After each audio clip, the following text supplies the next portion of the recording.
Hey guys, so I've just been into Centennial Park, done another sweet spot session for the week. This is the third day in a row doing a sweet spot session, but today's quite hot. My Garmin, Wahoo's clocking 28 degrees, but it feels a bit warmer than that. So I just wanted to do a little chat about what to do when you're going out to train or going out for a ride and it's a hot day.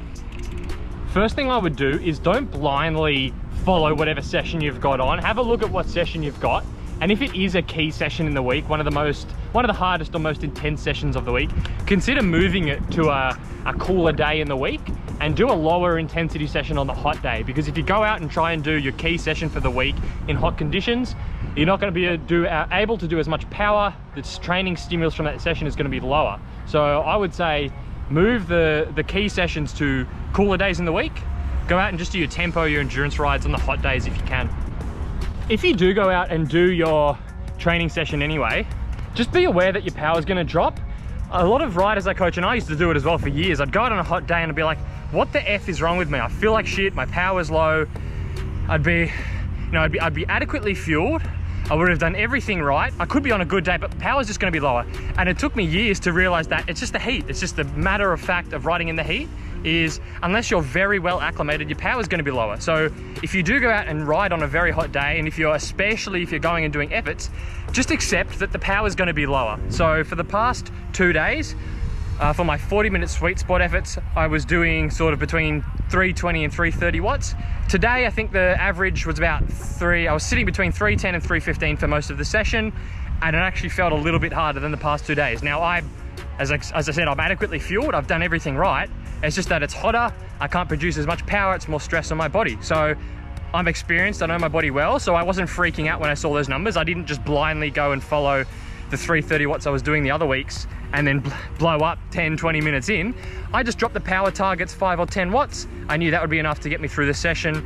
And yeah, it was a pretty tough session. Power was a bit lower, but I can be happy knowing that I got the session done in the heat. Now, even in the heat, a sweet spot session, you're probably good, especially because I'm doing it around Centennial Park. I had my jersey all the way unzipped. So yeah, not very aero, but helps the cooling. But you know, I'm averaging quite a high speed because it's all flat around there. If I was doing a session that was going up climbs, I would probably have to drop the power for the intervals more, because it's going to be harder to hold power on a hot day as you're going uphill, because you get less of that evaporative cooling from the air. So take into consideration where you're doing the session. But for me, I found generally sweet spot and below, you're probably fine to do your session as normal in the heat. Just drop the power a little bit. If it's anything threshold and above, you're probably better off moving it to a cooler day, in my opinion. Oh, complete tangent, by the way. Just chatting about sort of like New Year's resolutions and that sort of stuff. There's a bit of a joke kind of in the gym scene about how January 1st, the gym fills up with a bunch of hubbards that have no idea of what they're doing because of the New Year's resolutions.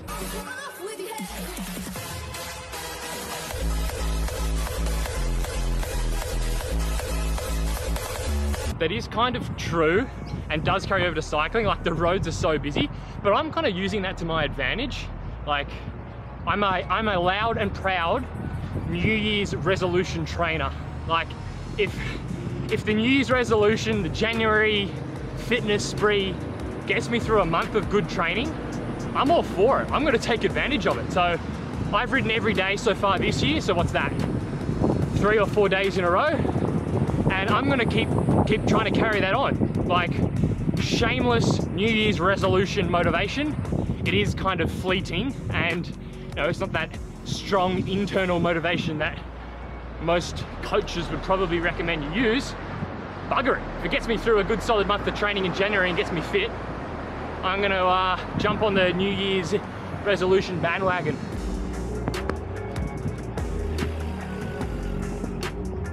Oh, can I also just say, while I've got you here, I'm all for the New Year's resolution training, fully getting into it, but can I just say, don't be tempted to fall into the fad training, fad dieting thing for January. Like, it's very tempting, New Year, okay, I'm gonna start doing some fasted training protocol, or I'm gonna start doing some weird interval only training thing, or you know what I mean. I'm gonna go out and just to try and do 5 hours every day in January.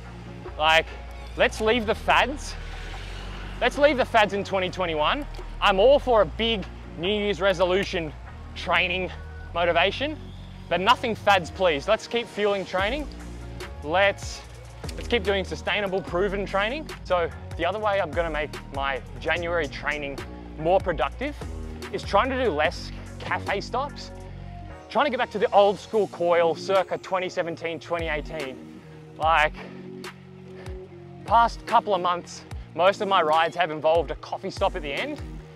And some of the rides have been a bit slop, and I just wasted time at the cafes. I want to try do more of the 60 to 90 minute rides, in, do an effort, home, no cafe stops. Try and save the cafe stops to maybe once on the weekend, something like that. You know, just less wasted time. Because that's the thing, like I do a long ride, then I sit at the cafe for 45 minutes, and then I kind of get a bit, it's not something I've ever needed in my training. For me, training and riding has always been a bit like people that do running. Like, I enjoy going for a ride and doing a session in and of itself. You know, a cafe stop's nice, once a week, once a fortnight, that sort of thing. But, you know, I just like training, the endorphins, getting fitter. I like that whole process. I'm gonna try get back into that, less sort of social slopping around at the cafes, because that's what got me through my fittest years for sort of 3 or 4 years, was just getting on the bike, getting it done, coming home and getting on with my day. And that was, you know, I'm enjoying that so far. So that's the approach I'm gonna take for January, I think. This social side of cycling is awesome. Like, don't get me wrong. Like, there's people that will never train and all they do is ride. Maybe they do a bit of racing, bunch rides, and they're fit and they enjoy it, they love it, and that's good. For me, it's never really been the case. So I've always been someone that, as I said, similar to someone that maybe runs and it's not really a big social thing, or goes to the gym, it's not really a big social thing. For me, that's what I like about cycling, is getting on my bike, getting sessions done and training. I think I want to try and go back to that. When I see the people that are really into the social side of things, I'm like, oh, maybe I should get more into that and spend more time at the cafe and do more group rides. And when I do, my training sucks.